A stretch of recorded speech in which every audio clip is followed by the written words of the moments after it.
Cup wall challenge. Kopargaon नाम के गांव में एक बार एक अजीब प्रतियोगिता का आयोजन हुआ। वहां कई प्रतियोगी खड़े थे। उनके सामने कई कपों को दीवार की तरह खड़ा किया गया था। गांव का सरपंच मंगालाल, देखो गांव वालों, इसे कप वॉल चैलेंज कहते हैं। ये सब दौड़ते हुए कप के बीच में से चले जाएंगे, तब कप सारे नीचे गिर जाएंगे। जो सारे कपों को नीचे गिराकर चला जाएगा वही विजयी माना जाएगा। उसे 1 लाख रुपए का इनाम दिया जाएगा। 1 2 3 गो कहकर सीटी बजाया। प्रतियोगी दौड़ते हुए गए और कपों को नीचे गिराते हुए चले गए। सिर्फ एक सारे कपों को गिराते हुए गया। बाकी प्रतियोगियों के कुछ कप्स ना गिरने के कारण वे सब हार गए। लोग ताली बजाने लगे और मंगालाल ने उसे 1 लाख रुपए का इनाम दिया। उसी गांव के स्कूल में मंगालाल का बेटा पिंटू लाल पढ़ता था। वो बहुत घमंडी था। जब देखो वो दूसरे बच्चों को डांटता और मारता रहता था। एक बार वो क्लास में देर से पहुंचा। उसे टीचर ने रोककर, पिंटू, तुम्हें कितनी बार कहा है कि यूं देर से आया ना करो। क्लास के अंदर आने से पहले परमिशन लेना पड़ता है। क्या तुम नहीं जानते? देखो, तुम्हारी वजह से क्लास डिस्टर्ब हो रहा है। हेलो मैडम, आपसे कितनी बार कहा है कि देर से आने पर यूं मुझे पूछा ना करो। ये स्कूल मेरे दादाजी ने बनवाया है, यानी इसके मालिक हैं हम। हमारी स्कूल में घूमने के लिए किसी की परमिशन की जरूरत नहीं है। ज्यादा बोलना बंद करो और क्लास जारी रखो। तुम्हारी इतनी हिम्मत, टीचर की इज्जत नहीं करते। Get out of my class. तुरंत वो अपने जेब से फोन निकाला और फोन पर, डैडी, मैंने कहा था ना कि हमारे स्कूल में एक टीचर है जो ज्यादा नाटक करती है। उसने अभी अभी मुझे क्लास से बाहर जाने को कहा है। क्या करूं? थोड़ी देर बाद स्कूल के पास मंगालाल की कार तेजी से आकर रुकी। वहां हेडमास्टर, टीचर और बाकी बच्चे थे।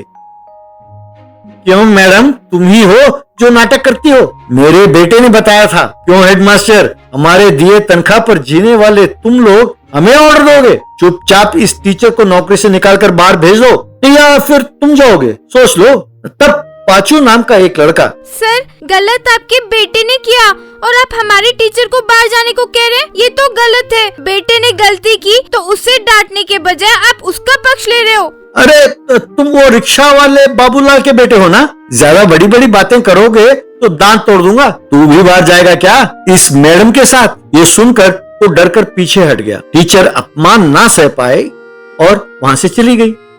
उस दिन पाचू ने निर्णय लिया कि किसी भी तरह इसे सबक सिखाएगा। एक दिन हेडमास्टर बच्चों से, बच्चों, आप सबके लिए एक शुभ समाचार है। कल अपने स्कूल में भी बच्चों के लिए कप वॉल चैलेंज प्रतियोगिता आयोजन किया जा रहा है। जो भी भाग लेना चाहते हैं वो अपना नाम दर्ज कराएं। बाद में पिंटू बच्चों से, सुनो, तुम में से कोई भी उसमें भाग लेगा तो डैडी से कहकर तुम लोगों को स्कूल से निकलवा दूंगा। उस प्रतियोगिता में मैं ही अकेला भाग लूंगा और मैं ही जीतूंगा, समझे? खबरदार। कहकर उन्हें चेतावनी दी। उस दिन रात को स्कूल के पास पाचू लोहे के बने कप्स को एक के ऊपर एक रखकर उन्हें एक दूसरे के साथ वेल्डिंग करके जोड़ दिया। फिर उन्हें रंग भी लगाया। अगले दिन हेडमास्टर, ये क्या पिंटू, तुम अकेले ही भाग ले रहे हो? बच्चों, तुम्हें क्या हुआ? क्या तुम लोग हिस्सा नहीं लोगे? उनकी इतनी हिम्मत कहाँ है सर? वेस्ट फेलोस, मुझसे मुकाबला करने से डरते हैं। इनाम तो मुझे मिलेगा ही, पर प्रतियोगिता में भाग नहीं लेकर इनाम लेना ठीक नहीं है ना। मैं अपना टैलेंट सबको दिखाना चाहता हूँ, देखिए। कहते हुए वो दौड़ते हुए जाकर कप वॉल से जा टकराया। बस वो मजबूत होने के कारण उससे टकरा कर ये उल्टा दूर जा गिरा।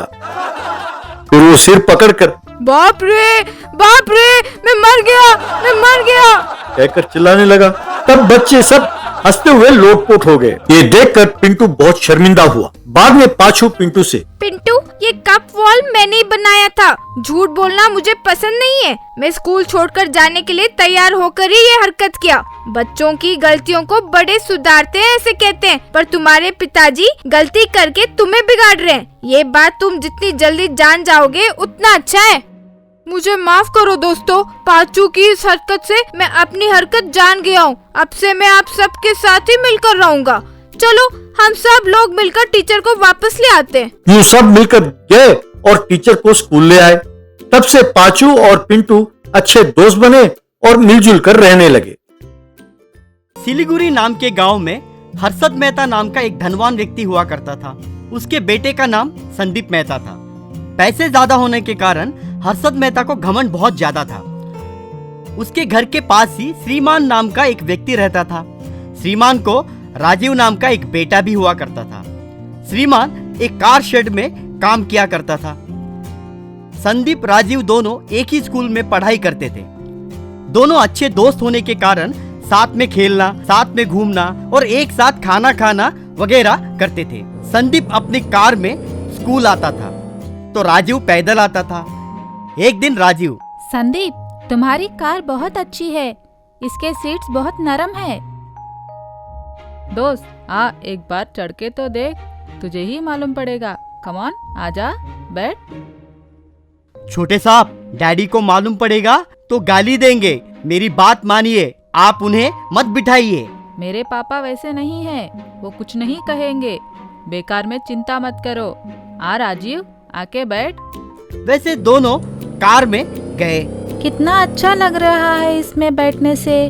बहुत दिनों से मेरी ख्वाहिश थी, वो आज पूरी हुई। धन्यवाद दोस्त। घर में कार को देखकर हर्षद मेहता आग बबूला हुआ। क्यों रे इडियट, आफ्टर ऑल एक मैकेनिक का बेटा होकर मेरे ही कार में बैठेगा? उतर तुरंत। क्यों रे ड्राइवर, तेरा दिमाग खराब हो गया? उसे क्यों बिठाया अंदर? इसमें उन दोनों की गलती नहीं है डैडी, मैंने ही उसे चढ़ने को बोला। ड्राइवर अंकुल मुझे मना करने के बावजूद मैंने उसे बिठाया। तू चुप रहे, चुपचाप अंदर जा। और एक बार तू मुझे दिखाई दिया तो कार से कुचल के मार दूंगा, याद रखना। ड्राइवर, अब से तू मेरे पास काम नहीं करेगा, जा यहाँ से, कह के चिल्लाया। घटी सारी बातें राजीव अपने माँ पापा से बताया। वो दोनों बहुत उदास हुए। चुप हो जा मेरे लाल, इसलिए बोलती हूँ, पैसे वालों के साथ दोस्ती ठीक नहीं है। उस लड़के के साथ तो घूमना छोड़ दे। पिता ने गलती किया तो बच्चे को क्यों सजा देंगे? मुझे कार रिपेयर करना ही आता है, लेकिन उसमें बैठ के घूमने की औकात अपनी नहीं है। पर मैं तुम्हारे लिए कैसे भी एक कार तैयार करूंगा, तू उदास मत होना। संदीप के साथ दोस्ती कर, पर तू अपनी हद में रह के कर, समझे? एक बार राजीव के लिए चप्पल खरीदने के लिए श्रीमान और राजीव दोनों चप्पल दुकान गए, पर वहाँ शॉप क्लोज्ड बोर्ड लिखा हुआ था। वहाँ पे खड़ा एक आदमी, क्यों भाई, यही शॉप के लिए आए? ये बंद करके चला गया। मैं इस दुकान का मालिक हूँ, अगर कोई दूसरा ग्राहक आएगा तो भाड़े में देने के लिए सोच रहा हूँ। उतने में वहाँ पे रहा एक बड़े शू के और उत्सुकता से राजीव देखने लगा। वो देखकर उस दुकान का मालिक, क्यों बेटा, उसके तरफ क्यों ऐसा ध्यान दे रहे हो? ये उन्हीं शॉप वाले का है, छोड़ के चले गए। तुम्हें अगर चाहिए तो ले लो। बहुत धन्यवाद जी। पापा, क्या इस शू के साथ कार तैयार कर सकते हैं?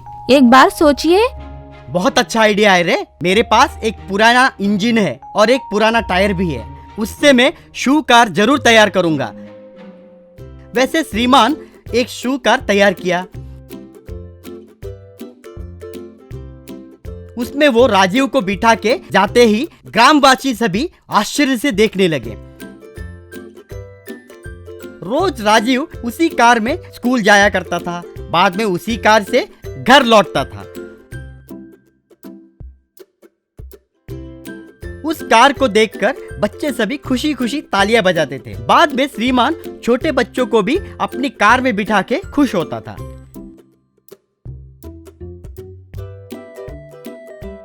एक दिन हर्षद मेहता अपने बेटे के साथ आके, भाई श्रीमान, मेरा बेटा तुम्हारा कार में चढ़ने के लिए कई दिनों से तंग कर रहा है, लेकिन मैंने तुम्हारे बेटे के साथ बदसलूकी की, इसलिए पूछने पर हिचकिचा रहा है। अरे रे, क्या बात कर रहे हैं साहब? बेटा, सच में कई दिनों से मैं और राजीव दोनों ये सोच रहे थे कि तुम्हें इस कार में बिठा के घुमाएंगे, लेकिन तुम्हारे पापा को कहीं बुरा लग जाएगा सोच के हमने पूछने से हिचकिचाए। मेरा बेटा, बिना आपके अनुमति के आपकी कार में चढ़ना गलत बात है। आपके डांटी हुई बात को हमने कभी का भुला दिए। आओ बेटा, आके कार में बैठो, तुम्हें एक राउंड घुमा के लेके आता हूँ। मुझे माफ करना श्रीमान, पैसा होने के कारण अहंकार ज्यादा हो गया था, मन मर्जी बहुत कुछ बोल दिया। छोटा बच्चा है, ध्यान न रखकर बहुत गालियां दे दिया। छोटे बच्चों को खुशी देने के लिए सिर्फ पैसे ही काफी नहीं होते हैं, अच्छी सोच रहना जरूरी है, कह के तुमने साबित कर दिया। I am really sorry Rajeev. वैसे हर दिन संदीप राजीव शू कार में ही स्कूल आया जाया करते।